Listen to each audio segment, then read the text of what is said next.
गरीब गुरबा को जो घर टूट रहा है, तो कई नेता को अवसर मिल गया है राजनीति चमकाने का। मैं सीधे कह रहा हूं कि जब तक ये कानून रहेगा तब तक घर टूटते रहेगा। अगर किसी में दम है तो एक कानून में संशोधन करने के लिए विधानसभा में आवाज उठाओ। अभी हमारा विधानसभा में कोई नहीं है, हमारा लोकसभा में कोई नहीं है, पर इस सड़क पर हम लोग उतरने जा रहे हैं और नीतीश कुमार पर दबाव डालेंगे। आने वाला समय में हम अपने भाई लोगों को घर हम लोग टूटने से बचाएंगे। जो आप ही देख रहे हैं ना किस तरह से समाज को ठगा जा रहा है, किस तरह समाज को बिहार में तड़पाया जा रहा है, किस तरह से गरीब गुरबों का मकान तोड़ के भगाया जा रहा है, विभिन्न तरह के असंवैधानिक अमानवीय कृत हो रही है, वो भी सरकार के देखरेख में। तो इससे मुकाबला करने के लिए तलवार की जरूरत नहीं है, इससे मुकाबला करने के लिए नीति सिद्धांत और ज्ञान की जरूरत है और एक संवैधानिक संघर्ष की जरूरत है। उसके लिए हम लीडर तैयार कर रहे हैं। आज हमने देखा है कि कैडर के अभाव में बहुत से दलित युवा जो हैं वो भटक चुके हैं और भटक के क्या कर रहे हैं वो कि गैर संवैधानिक आंदोलन को वो अपना रहे हैं, गैर संवैधानिक व्यवहार को वो अपना रहे हैं, गैर संवैधानिक भाषा को अपना रहे हैं। इसलिए हम लोगों ने कैडर क्लास रखा है कि हम अम्बेडकरवाद के जो आदर्शवाद है, आदर्श जो अम्बेडकरवाद का आदर्श है वो हम अपने लीडरों में दे सके और वो समाज को दे सके, ताकि अम्बेडकरवाद के प्राप्ति करके समाज दुनिया में अपनी मान्यता प्राप्त कर सके। ये कहे कि हाँ अम्बेडकरवाद ही मानव का सही अंग है, मानव व्यवस्था का सही पद्धति है। ऐसा हम लोग कर रहे हैं कि बैलेट और बुलेट दोनों से सत्ता में हम लोग जा सकते हैं। तो आप जो है से बैलेट की बात कर रहे हैं, बुलेट की बात कौन करेगा? नहीं नहीं नहीं नहीं, वाकांशी राम साहब ने कहा था कि सत्ता सिर्फ बैलेट से मिल जाए ये भूल में नहीं रहना, बैलेट के बुलेट की भी जरूरत पड़ेगी। उन्होंने क्यों कहा? क्योंकि संविधान को जो चलाने वाले लोग थे वो लोग लोकतंत्र की बात ही नहीं कर रहे थे, वो लोग लोकतंत्र को और बूथ को कब्जा किए हुए थे। तो बूथ तक अगर हम बूथ पर नहीं जाएंगे तो बैलेट कैसे मोहर लगाएंगे?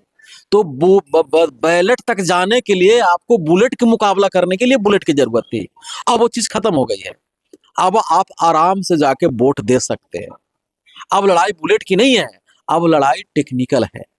अब कैसे पहले बूथ कैसे कैप्चर होती थी, वोट कैसे लूटा जाता था, तो बंदूक से, बुलेट से, हथियार से। अब कैसे लूटा जा रहा है? तो अब जो है ना विज्ञान से लूटा जा रहा है। तो इसकी मुकाबला विज्ञान से होगी। अब शासक अगर बनना है तो आपको विज्ञान और संविधान दोनों को संजो के लेकर चलना होगा, तब हम शासक बनेंगे। कैडर उसी पर दिया जाएगा। बिहार में भी हाल के दिनों में चुनाव संपन्न हुआ, बीजेपी को प्रचंड बहुमत मिली और अभी महीना दिन भी पूरा नहीं हुआ, दलितों के घर पे लगातार बुलडोजर चल रहा है, क्या कहना? देखिए, प्रचंड बहुमत जनता ने नहीं दिया है, बाकी लोकतंत्र को वो विज्ञान से उन्होंने लूटा है। टेक्निकल लूट हुई है, टेक्नोलॉजी के द्वारा लूटा गया है यहाँ के जनमत को।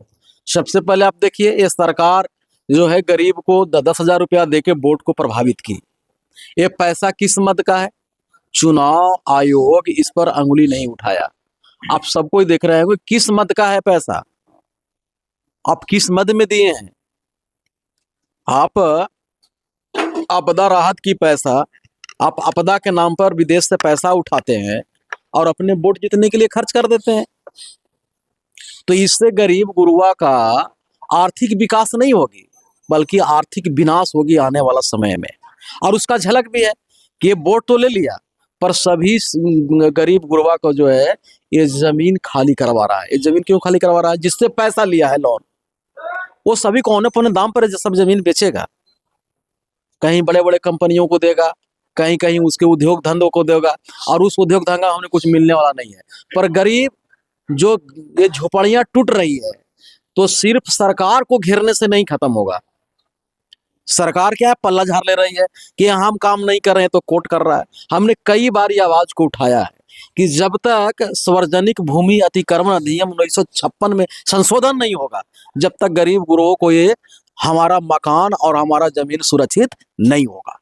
तो समता मूलक संग्राम दल आने वाली सिर्फ पॉलिटिकल स्टंट नहीं करेगी, क्योंकि गरीब गुरबा को जो घर टूट रहा है तो कई नेता को अवसर मिल गया है राजनीति चमकाने का, और अलर बलर करके वो जो है फांग डिडिंग करके वो क्या कर रहा है, सोशल मीडिया में नेतागिरी चमका रहे हैं। समता मूलक संग्राम दल नेतागिरी चमकाने की बात नहीं कर रही है।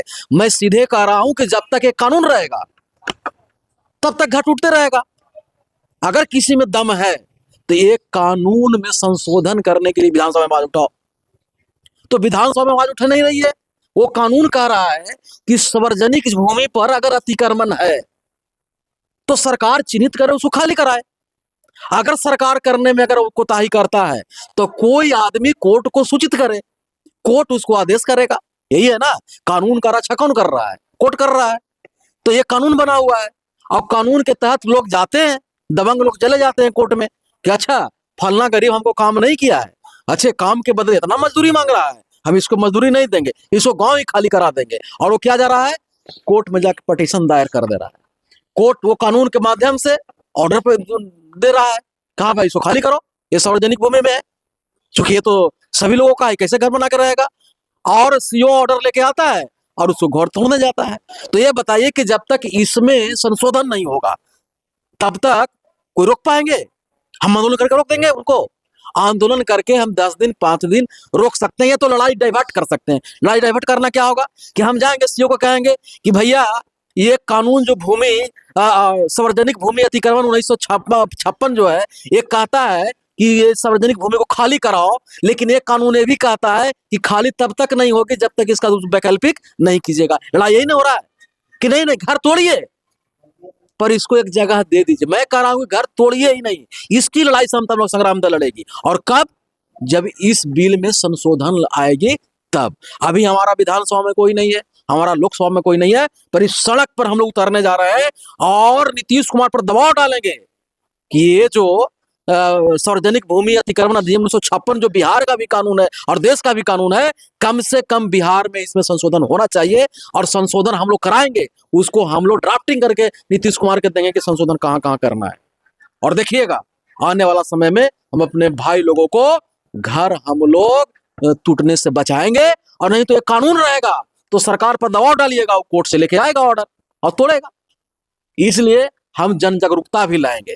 बहुत से लोगों को अवसर मिल गया है, घर टूट रही है, वो राजनीति चमकाने के लिए कूद फान कर रहे हैं। अब सावधानिक लड़ाई में हमारे लोगों को झोंकना चाहते हैं। अब सावधानिक तरीके से असावधानिक लड़ाई में अपना राजनीतिक चेहरा चमकाने के लिए झोंकना चाहते हैं। जो समता मूलक संग्राम वाला ट्रेनिंग लगाई है, आने वाला समय में हम ट्रेनिंग करेंगे, हजारों नेताओं को हम तैयार करेंगे। विधिमत लड़ाई होगी, विधिमत लड़ाई होगी, संवैधानिक लड़ाई होगी और यहाँ के तनसाई सरकार को हम हराएंगे। सरकार की क्या गलती इसमें है कि सरकार जानबूझ के इस अधिनियम में जो है ये संशोधन नहीं ला रही है, इसको लाना चाहिए। आ गया वेतन में आ गया ना कि 8300 मिलेगा विधायक जी का और एमएलसी का मोबाइल खर्च, ये आ गया। पर घर टूट रहा है उसके लिए कोई विधेयक नहीं आए और सरकार क्या पल्ला झाड़ रही है कि ये तो कोर्ट का आदेश है। तो कोर्ट चलता है कानून पर ना, और कानून बनता है विधानसभा और लोकसभा में ना। आप कानून बनाइए, कल से कोर्ट ऑर्डर उल्टा देने लगेगा। जैसे आप कानून बनाइएगा, कल से बोल दीजिए कि सार्वजनिक भूमि में सिर्फ दलित रहेगा, भूमिहीन रहेगा, वंचित वर्ग रहेगा, तो कोर्ट का औकात है कि हटा देगा। आप बिल बनाइए, कानून बनाइए। सरकार को दबाव डालना चाहिए कानून बनाने के लिए। हम लोग कानून बनाने के लिए लड़ेंगे। दलित के बड़े बड़े नेता भी इस मुद्दे पे खामोश है, कुछ नहीं बोल पा रहे। उन लोग सब लोग मौन रूप से समर्थन दे दिए हैं कि तोड़ दो, इन लोग के भगाओ, हटाओ गरीब गुरबा को। हम गरीब गुरबा को कभी भी घर हम टूटने नहीं देंगे। हम बहुत जल्द इस कानून में परिवर्तन करने के लिए हम लड़ाई लड़ने जा रहे हैं। हम लोग चाहेंगे कि सरकार कानून बनाए कि जितने सार्वजनिक भूमि पर अगर भूमिहीन वंचित वर्ग के लोग बैठा घर बना हुआ है तो उसको प्राथमिकता के आधार पर उसको तोड़ा नहीं जाए, बल्कि वही जमीन को उसको आवंटन किया जाए। हम लोग इस कानून के हम लोग इस पक्ष में है और इस कानून हम लोग मंगवाएंगे।